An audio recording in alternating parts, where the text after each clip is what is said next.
Y'all, I am about to sue the electric company. I'm not even kidding. My lawyer's on speed dial, or he will be as soon as I figure out how to add him. But that's not the point.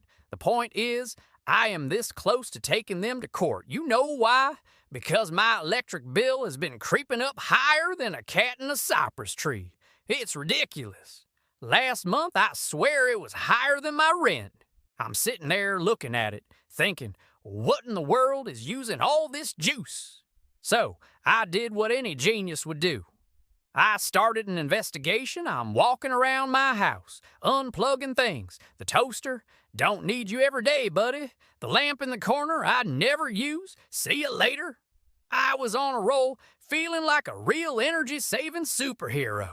And then, I laid my eyes on the biggest power sucker of them all, the refrigerator. That big white box just humming away 24/7. It never stops. And that's when it hit me, a brilliant $1 million idea. What if, I thought to myself, what if I just paused the cold? I mean, think about it. The food's already cold, right?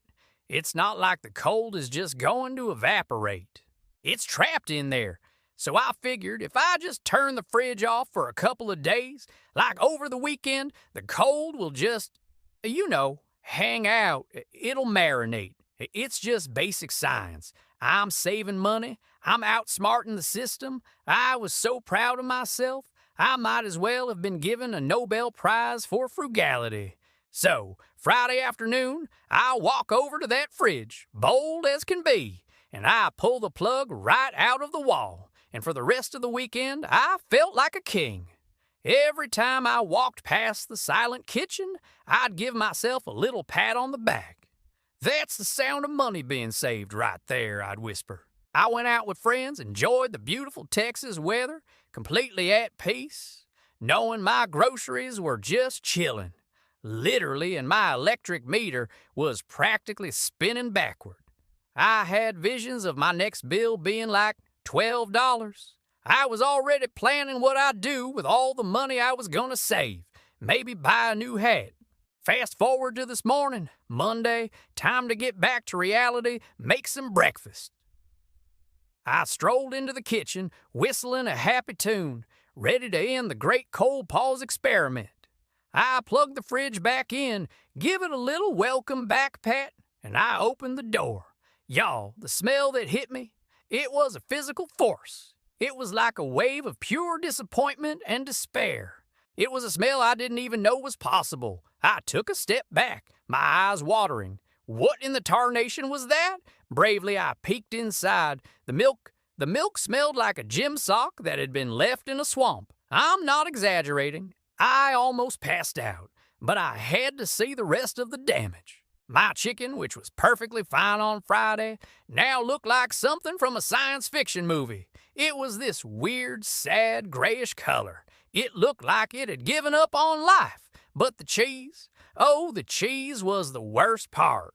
My block of cheddar, my beloved sharp cheddar, now had a full-on winter coat. It had grown fur, not a little bit of mold, mind you, a thick, fuzzy pelt. My cheese had become a small mammal. I just stood there, staring into this abyss of spoiled food, my brilliant plan crumbling around me. Why would they design a refrigerator that unfreezes when it's turned off? Isn't the whole point to be energy efficient? How is letting all the cold out efficient? It makes no sense. This has to be a design flaw, a huge one. I did a quick calculation in my head. I lost like $180 worth of groceries. $180. All because nobody told me this.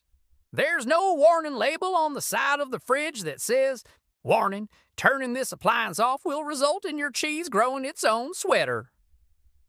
It's a public safety hazard. So now I'm on a mission. Who do I email about this? There has to be a department for reimbursement for faulty appliance logic.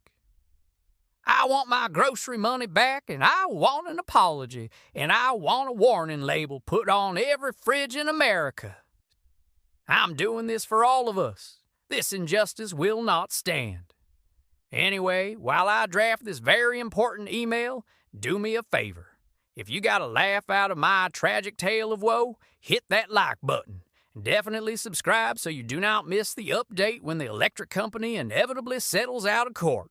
Thanks for watching, y'all. Stay thrifty, but maybe keep your fridge plugged in.